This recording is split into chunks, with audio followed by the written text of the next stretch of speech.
आ रहा है बेटा जी, अब जो टॉपिक आ रहा है आपके पास वो आ रहा है वेंडर के बुक में। तो बेटा मैं आपको बता दूं कि वेंडर्स के बुक में एक ही तरीके से अकाउंटिंग होते हैं, इसमें मेथड नहीं होता। उसमें होते थे दो मेथड, असेट एक्रूवल और क्रेडिट परचेज मेथड। इसमें सिर्फ एक ही तरीके से एंट्री होते हैं। तो आइए देखते हैं इसमें क्या एंट्री होता है। सबसे पहले देखिए क्या होता है। On the date of purchase agreement, जिस दिन परचेज एग्रीमेंट हुआ उस दिन क्या हुआ, वेंडर ने असेट को बेचा। तो इसने बोला किसको बेचा भाई, तो परचेजर को बेचा। तो hire purchaser account debit to sales, मतलब हायर परचेजर उसके लिए डेटर हो गया, उससे पैसा लेना है, और सेल इसका इनकम हो गया। तो हायर परचेजर टू सेल 21 से होगा, तो कैश प्राइस से एंट्री होगा। क्लियर है, टोटल कैश प्राइस से लिख दिया जाएगा इसको। ठीक, फिर इसमें से जो डाउन पेमेंट उसको मिल जाएगा, तो फॉर डाउन पेमेंट रिसीव के समय क्या एंट्री पास होगा, तो कैश वेंडर के पास आया तो कैश या बैंक अकाउंट डेबिट। और जो टोटल आपका यहाँ परचेजर डेबिट था, क्योंकि उसमें तो टोटल से है, तो इसी का एक टुकड़ा उसको डाउन पेमेंट में मिला होगा, तो इसमें से जितना से मिला होगा उतना से वो डेटर कम हो जाएगा। तो कैश या bank account debit to hire purchase account. Clear हो गया, वेरी गुड। फिर इंटरेस्ट ड्यू, क्योंकि इनके लिए इंटरेस्ट इनकम है, तो इंटरेस्ट ड्यू करेंगे, क्योंकि यहाँ तो सिर्फ उन्होंने जो असेट अपना इनकम बनाया था वो तो सिर्फ कैश प्राइस से टोटल इनकम बनाया है, तो हर एक साल का इंटरेस्ट का इनकम इनको बनाना पड़ेगा। तो इसने इंटरेस्ट के लिए बोला क्या कि हायर परचेजर से लेना है, तो हायर परचेजर डेबिट, क्योंकि ये डेटर हो गया, इंटरेस्ट इनके लिए इनकम है, तो इसको क्रेडिट कर देंगे। क्लियर है।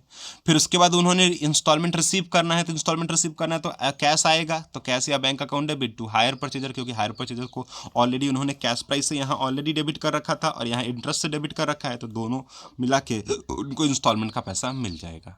क्लियर हो गया। फिर इंटरेस्ट को ट्रांसफर करना है पीएल अकाउंट में। सर इसमें डेप्रिसिएशन, वेंडर का बुक में भी डेप्रिसिएशन नहीं लगेगा, क्योंकि वेंडर असेट को बेच दिया है, तो इसके पास डेप्रिसिएशन की कोई चर्चा नहीं होगी। तो ये सिर्फ इंटरेस्ट को पीएल में ट्रांसफर करेगा, तो इंटरेस्ट इसके लिए इनकम था, इसलिए पीएल अकाउंट को क्रेडिट कर देगा और इंटरेस्ट को डेबिट कर देगा, और इंटरेस्ट को पीएल में ट्रांसफर कर दिया। और वो क्या करेगा कि लास्ट में जो भी सामान बेचा है उसको अपने सेल को ट्रेडिंग अकाउंट में ट्रांसफर करेगा। तो पहले साल एंट्री पास करता है hire sale account debit to trading, क्योंकि ट्रेडिंग अकाउंट में उसके सेल के इनकम को रिकॉर्ड करना होता है अपने फाइनल अकाउंट में, तो इसलिए वो एंट्री एक पास कर लेता है, hire sale account debit to trading account. Clear है। तो सिंपल एंट्री है, मतलब देखा जाए तो ये एंट्री आपको समझ आ जाएगा। जो हम लोग क्रेडिट परचेज मेथड में जो कर रहे थे एंट्री, क्रेडिट परचेज मेथड में जो बायर के बुक में कर रहे थे एंट्री, वेंडर के बुक में उसी मेथड को उसी के तरीके से, बस उसका रिवर्स एंट्री है। वहां भी क्या होता था, वहां पे हम लोग क्या करते थे, asset account debit to vendor total cash price लिख देते थे। वहां क्या करेंगे कि यहां भी टोटल कैश प्राइस से उन्होंने अपना इनकम बना लिया, सेल को रिकॉर्ड कर लिया, फिर जो डाउन पेमेंट मिला उससे परचेजर को कम कर दिया, इतना का पैसा मिल गया तो उतना से डेटर को कम कर दिया। फिर क्या किया, क्योंकि इसमें तो सिर्फ अभी कैश प्राइस से ही टोटल परचेजर को डेबिट किया था, तो जो इंटरेस्ट का टुकड़ा है वो हर एक साल आपका वो डेबिट करता जाएगा, इंस्टॉलमेंट रिसीव करते जाएंगे, इंटरेस्ट को पीएल में डालता चला जाएगा। मतलब इसमें क्या कहने का मतलब, अगर हम इसमें नोट की बात करें बेटा, तो इसमें entry number 2, entry number 3, entry number 3, entry number 4, entry number 5 और एंट्री नंबर 6 रिपीट होगा। 2 और 1 नंबर एंट्री रिपीट नहीं होगा।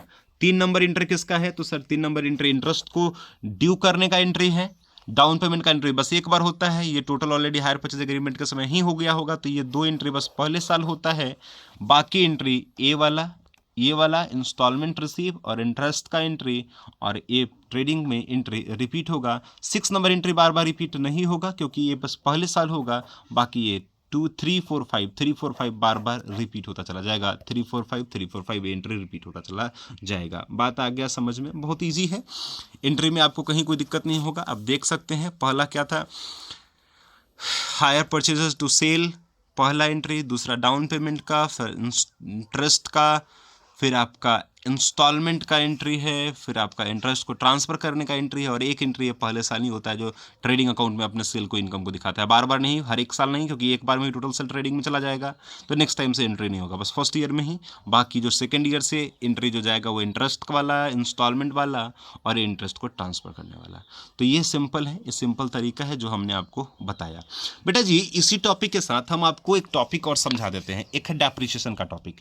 तो बेटा डेप्रिसिएशन के टॉपिक को समझ लीजिए। बेटा जी डेप्रिसिएशन में क्या है कि हायर परचेज में डेप्रिसिएशन के बारे में दिया रहेगा। तो जब भी असेट पे डेप्रिसिएशन चार्ज करेंगे तो बेटा हमारे हायर परचेज के चैप्टर्स में ऐसे डेप्रिसिएशन के तो बहुत सारे मेथड है, लेकिन आपको वो 2 ही मेथड देगा। एक मेथड स्ट्रेट लाइन मेथड से दे सकता है या दूसरा WDV मेथड दे सकता है। क्लियर है। स्ट्रेट लाइन और WDV के बारे में आप बहुत अच्छे से जानते हैं। स्ट्रेट लाइन WDV चाहे जिस भी मेथड से हो, ये दोनों तो आप जानते ही हैं। बस करना क्या है कि कुछ नहीं करना है। जैसे जो भी रेट ऑफ इंटरेस्ट दिया हुआ हो, चाहे जैसे मान लीजिए 10% दिया हो स्ट्रेट लाइन से या WDB से, जितना भी रेट ऑफ इंटरेस्ट, जितना भी रेट ऑफ डेप्रिसिएशन लगाने की बात करें जिस भी मेथड से, करना क्या है आपको, तो कुछ करना नहीं। सबसे पहले जो कैश प्राइस होगा, कैश प्राइस को पकड़ लेना है। जैसे मान लीजिए कि किसी भी असेट का कैश प्राइस जैसे मान लीजिए 5 लाख है, तो 5 लाख का 10% अगर हम स्ट्रेट लाइन से बनाते हैं कितना आता है 50,000। यही हर एक साल हमारा डेप्रिसिएशन का अमाउंट रह जाएगा। किस लाइन, किस मेथड में, अगर हम स्ट्रेट लाइन से बनाते हैं तो जो भी रेट ऑफ डेप्रिसिएशन अप्लाई होगा वो सिर्फ कैश प्राइस पे होगा। तो कैश प्राइस पता होना चाहिए, नहीं है तो निकाल लीजिए, और उसी कैश प्राइस पे जो रेट ऑफ डेप्रिसिएशन है होगा वो चार्ज कर दिया जाएगा, और वही हर एक साल का डेप्रिसिएशन बनता चला जाएगा स्ट्रेट लाइन मेथड में। WDB में क्या है कि बस उसमें क्या करना है कि जो भी कैश प्राइस का फिगर है उसमें क्या करना है कि जैसे मान लीजिए 5 लाख का हमारा कैश प्राइस है, तो इसका 10% निकालते हैं, तो फर्स्ट ईयर का डेप्रिसिएशन कितना हो गया 50,000, ये तो जानते हैं। तो पहले साल का डेप्रिसिएशन 50,000। लेकिन जब सेकेंड ईयर से चलेंगे तो सेकेंड ईयर में क्या करना है बेटा जी, सेकेंड ईयर में पहला कैश प्राइस कितना था 5 लाख, उसमें से पहला डेप्रिसिएशन पहला 50,000 का हट गया, तो अब कितना बच गया 4,50,000।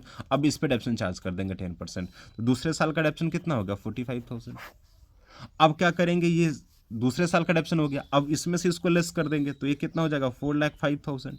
अब फिर इस पे डेप्रिसिएशन चार्ज कर देंगे, तो ये हमारा तीसरे साल का डेप्रिसिएशन आ जाएगा। तो ऐसे ही चलता चला जाएगा WDB मेथड में। मतलब हायर परचेज चैप्टर में जो डेप्रिसिएशन का कॉन्सेप्ट है, चाहे वो स्ट्रेट लाइन हो या WDB हो, वैसा ही है। बस जो डेप्रिसिएशन चार्ज करना है वो किस प्राइस पे चार्ज करना है, कैश प्राइस पे चार्ज करना है। कैश प्राइस का 10% निकाल दीजिए, जो भी रेट ऑफ डेप्रिसिएशन है वो निकाल दीजिए, वही हर एक साल कांस्टेंट रहता है स्ट्रेट लाइन में। WDB में क्या होता है कि जो कैश प्राइस है उस पर रेट ऑफ डेप्रिसिएशन अप्लाई करिए, जो डेप्रिसिएशन आएगा वो फर्स्ट ईयर का, फिर उसमें कैश प्राइस में से लेस करके जो बैलेंस बचेगा उस पर डेप्रिसिएशन निकालेंगे, वो सेकेंड ईयर का, फिर थर्ड ईयर का, ऐसे ही प्रोसेस चलता चला जाएगा।